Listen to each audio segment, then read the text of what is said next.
तो कहानी शुरू होती है एक लड़के को दिखाते हुए जिसका नाम एड्रियन था। वो बहुत परेशान जमीन पर बेड से टेक लगाकर बैठा हुआ था। दरअसल उसको उसकी दोस्त जिससे वो बहुत प्यार करता था उसे छोड़कर चली जाती है। साथ ही उसने एक वीडियो मैसेज भी रिकॉर्ड करके भेजा होता है जिसमें वो बताती है कि मैं और तुम अब एक साथ नहीं रह सकते, वैसे भी हमारे बीच में कुछ ठीक नहीं है, तो मैं तुमसे ब्रेकअप रिश्ते को खत्म करना चाहती हूँ। अब एड्रियन उसका मैसेज सुनकर बहुत ज्यादा परेशान हो जाता है क्योंकि वो उसे बहुत पसंद करता था और साथ ही एक बार में चला जाता है जहाँ पर वो खूब शराब पीता है। उसने इतनी ज्यादा शराब पी ली थी कि अब वो अपने होश में भी नहीं रहता, उससे चला भी नहीं जा रहा था। तभी उसे संभालने बार में काम करने वाली लड़की आती है जिसका नाम फैबियाना होता है। एड्रियन से अपनी गाड़ी भी नहीं चलाई जाती तो इसीलिए फैबियाना उसे अपने घर ले जाती है। रात को वो सोकर जब सुबह उठता है तो वो फैबियाना से बिना बात किए ऐसे ही अपने घर चला गया था। ये बात फैबियाना को बहुत अजीब लगती है। वो सोचती है कि देखो जरा, रात को मैंने इसकी मदद की, इसने मुझे थैंक यू शुक्रिया तक नहीं कहा। मगर जल्दी शाम में एड्रियन को अपनी गलती के बारे में पता चल गया था कि उसे फैबियाना का शुक्रिया अदा करना चाहिए था। उसने कल रात उसकी मदद की थी। जब शाम को वो बार में फैबियाना से मिलने जाता है तो जल्द ही इनकी दोस्ती हो जाती है क्योंकि वो अकेला भी था और उसे एक दोस्त की भी जरूरत थी। उनकी दोस्ती इतनी अच्छी हो गई थी कि फैबियाना जल्द ही एड्रियन के घर में शिफ्ट हो जाती है। उन दोनों का एक अलग ही रिश्ता शुरू हो गया था। दोनों एक दूसरे को पसंद करने लगे थे। एक सुबह जो फैबियाना बाथरूम में खड़ी ब्रश कर रही थी तो उसे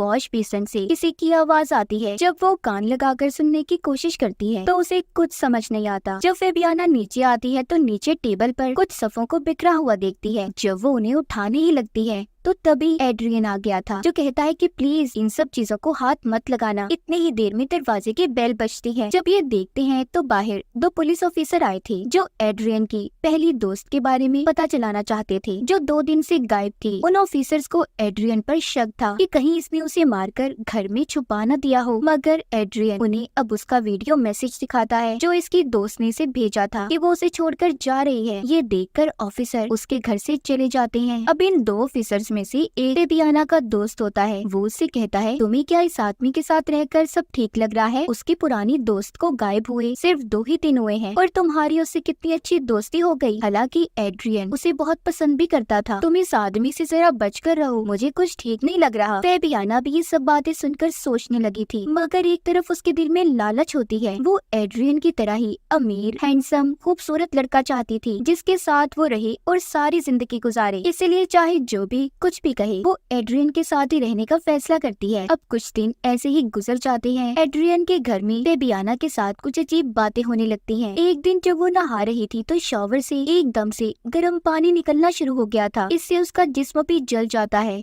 जब वो एक रात बाथ टब में बैठी थी तो अचानक से पानी वाइब्रेट हिलने लगता है। इससे अब वो और भी ज्यादा डर गई थी। उसे लगने लगा था कि एड्रियन के घर में किसी भूत आत्मा का साया है। जब इस बारे में वो एड्रियन को बताती है तो उसे इसकी बातों पर यकीन नहीं आता। वो कहता है कि ऐसा कुछ नहीं है मेरे घर में। अब इसी तरह एक दिन फैबियाना को घर से एक चेन में चाबी मिलती है जिसको उसने गले में पहन लिया था। वो उसे एक लॉकेट के तौर पर पहना हुआ बहुत अच्छा लग रहा था। तभी अचानक से घर की लाइट बंद हो जाती है। फैबियाना नीचे से किसी की आहट को महसूस कर रही थी। तभी कोई उस पर हमला कर देता है। थोड़ी देर बाद एड्रियन भी आ गया था। वो फैबियाना को उठाकर बिठाता है और पानी देता है। अब वो और भी ज्यादा डरी हुई थी। एड्रियन कहता है देखो डरो नहीं, जिसने तुम पर हमला किया वो कोई इंसान नहीं बल्कि मेरा डॉग है जो यहीं पर रहता है, इसीलिए तुम्हें डरने की जरूरत नहीं है। अगले दिन एड्रियन को पुलिस ऑफिसर की कॉल आती है जो कहते हैं कि हमें एक लाश मिली है और हमें शक है कि कहीं वो तुम्हारी दोस्त की है, इसीलिए तुम्हें आकर उसे चेक करना होगा। अब जब ये दोनों देखने जाते हैं तो एड्रियन उस लाश को देखकर कहता है नहीं, ये मेरी दोस्त की लाश नहीं है। जिस बात पर फैबियाना थोड़ा घबरा गई थी और नाराज हो जाती है। एड्रियन भी उसके दिल की बात को समझ रहा था। कहता है देखो तुम्हें परेशान होने की जरूरत नहीं है। अगर ऐसा हुआ भी, मेरी दोस्त जिंदा हुई भी या वापस आ गई, मैं अपनी जिंदगी में पीछे नहीं जाऊंगा। अब मैं पलटकर नहीं देख सकता, तुम ही हमेशा मेरी जिंदगी में रहोगी। ये सुनकर फैबियाना खुश हो गई थी। ये दोनों एक मिरर शीशे के सामने खड़े होते हैं। बाहर से तो वो शीशा था, मगर अंदर एक लड़की थी जिसकी बहुत बुरी हालत थी। वो इन दोनों को देख रही थी, जो कोई और नहीं बल्कि एड्रियन की दोस्त थी, जिसको वो पसंद करता था, जो कई दिन से गायब थी, जिसने एड्रियन को वीडियो मैसेज भी भेजा था कि हमारे बीच में कुछ भी ठीक नहीं है, इसीलिए मैं तुम्हें छोड़कर जा रही हूँ। लेकिन अब वो एड्रियन के घर में ही कैद थी। वो शीशे के उस पार एक कमरे में बंद होती है। बाहर से तो वो शीशा नजर आता था, मगर अंदर से वो एक कमरा था जहाँ पर खड़ी एड्रियन की दोस्त फेबियाना और उसे देख रही थी, मगर बाहर से कोई नहीं देख सकता था। अंदर से तो घर की हर चीज नजर आएगी, मगर बाहर खड़ा इंसान अंदर नहीं देख सकता। एड्रियन की दोस्त की हालत बहुत ज्यादा खराब थी। यहाँ से कहानी फ्लैशबैक कुछ वक्त पहले की दिखाई जाती है कि आखिर ये लड़की यहाँ पर फंसी कैसे। दिखाया जाता है एड्रियन अपनी दोस्त जिसका नाम बेलन होता है उसके साथ बहुत खुश था। एड्रियन को इस शहर में ऑर्केस्ट्रा, जो हाथ के इशारों से म्यूजिक को कंट्रोल करते हैं, एक म्यूजिशियन बैंड में नौकरी मिली थी, इसीलिए वो बेलन के साथ इस घर में शिफ्ट हुआ। वो दोनों हंसी खुशी अपनी जिंदगी गुजार रही थी। एड्रियन की आदत हर लड़की से फ्री होने की थी। एक दिन बेलन उसे एक लड़की के साथ देख लेती है, जिसके बाद उसे उस पर शक होने लगा।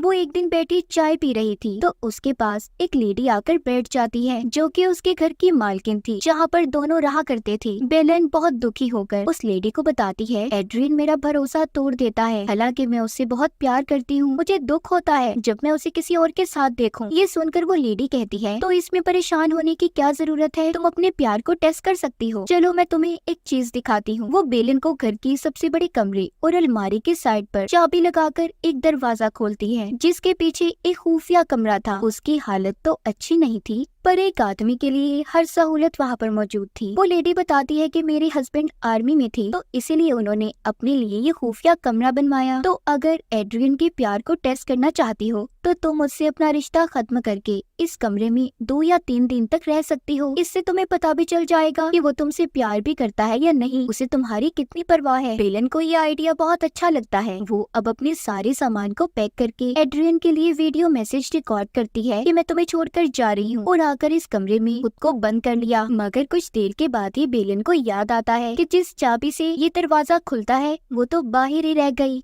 बेलन बहुत ज्यादा परेशान हो गई थी। अब वो जल्दी से फोन करके एड्रियन को बताना चाहती थी, मगर फोन में सिग्नल्स भी नहीं थे। अंदर से तो बेलन खड़ी सब देख पा रही थी। वो एड्रियन को बहुत आवाजें भी देती है, मगर ना तो उसकी आवाज बाहर जाती है और ना ही वो उसे देख पा रहा था। बाहर खड़े इंसान को सिर्फ शीशा ही नजर आता है। बेलन अंदर पूरी तरह से फंस चुकी थी। एड्रियन जो कि बाहर बैठा था उसे याद करके रो रहा था, और ये वही सीन था जो हमने कहानी के शुरू में देखा। मगर एक दिन के बाद ही एड्रियन को फेबियाना मिल गई। ये देखकर तो बेलन और ज्यादा दुखी होती है। वो सोचती है कि एड्रियन तो मुझसे बहुत प्यार करता था, तो मुझे ऐसे धोखा कैसे दे सकता है। मुझे तो लगा था कि मेरे गायब होने के बाद उसे मेरी बहुत परवाह होगी, मगर ऐसा कुछ भी नहीं हुआ। तो एड्रियन की दोस्त बेलन इस तरह यहाँ पर कैद हो गई, जो अब तक ऐसे ही रह रही है। तो कहानी दोबारा से प्रेजेंट मौजूदा दौर में आती है। बेलन अंदर से सब कुछ देख पा रही थी। वो फेबियाना को देखती है, जो सुबह को उठकर बाथरूम में ब्रश करने जाती है, जिसे फिर से वॉश बेसिन के सुराख से आवाजें आ रही थी। और यहाँ पर अब हमें पता चलता है कि वो आवाजें किसी और की नहीं बल्कि बेलन की थी, जो अक्सर ऐसे ही बोलकर फेबियाना को परेशान किया करती थी, क्योंकि एड्रियन की जिंदगी में उसकी जगह फेबियाना ने ली थी। वो ऐसे ही उसे तंग करने के लिए बाथरूम के पानी को कभी ठंडा करती कभी गर्म। इन सब बातों से फेबियाना तंग आ गई थी। वो एड्रियन को बताती है कि तुम्हारे घर में भूत है, तुम समझते क्यों नहीं बात को मेरी। मगर एड्रियन को उसकी किसी बात पर यकीन नहीं आता। एक दिन फेबियाना जब घर पर अकेली थी तो वो वॉश बेसिन में पानी भरकर कहती है कि बताओ मुझे तुम कौन हो, तुम क्या कोई आत्मा हो। दूसरा सवाल वो करती है, या फिर कोई इंसान। तभी पानी वाइब्रेट होने लगता है। हम देखते हैं कि उसी खुफिया कमरे में बेलन पानी के पाइप पर जोर जोर से किसी चीज को मार रही थी, जिससे पानी वाइब्रेट होने लगता है। फेबियाना को इस बात का अंदाजा हो गया था कि इस घर में कोई इंसान है जो मुसीबत में फंसा हुआ है, जो उसे देख सकता है। अब जब वो कमरे में जाती है तो उधर एड्रियन का डॉग था, जो शीशे को खोलने की कोशिश कर रहा था, क्योंकि एक वही डॉग था जो जानता था कि बेलन इस शीशे के पीछे फंसी हुई है। उसे ये सब देखकर ये पता चल गया था कि एड्रियन की दोस्त इस शीशे के पीछे फंसी हुई है और उसे मदद की जरूरत है। इसके बाद जब वो कमरे में अलमारी चेक करती है तो उसे एक लॉक मिल जाता है, जो एक चाबी से खुल सकता था, उसी चाबी से जो इसने गले में लॉकेट समझकर पहनी थी। जब ये उस चाबी को लॉक में लगाने ही लगती है तभी रुक जाती है। इसके दिल में भरी लालच ने इसे रोक लिया था, क्योंकि ये इस बात को जानती थी कि एड्रियन जैसा अमीर लड़का अपने पुराने प्यार के आने से इससे दूर हो जाएगा, इसीलिए ये दरवाजा नहीं खोलती और उस कमरे को ही बदल देती है। जब एड्रियन घर आता है तो वो अपना कमरा बदला हुआ देखकर काफी हैरान भी होता है और कुछ बदला बदला भी था। फेबियाना को उसे देखकर ये लगता है कि वो अपने दोस्त की वजह से परेशान है। अगली सुबह फेबियाना का पुलिस ऑफिसर दोस्त घर पर आता है, जिसने इसे पहले भी एड्रियन के बारे में बताया था कि वो अच्छा इंसान नहीं है। वो फेबियाना को लाकर एड्रियन की लड़की के साथ तस्वीरें दिखाता है, जिसे देखकर फेबियाना भी अब समझ गई थी कि एड्रियन अच्छा लड़का नहीं है। वो अब दोबारा से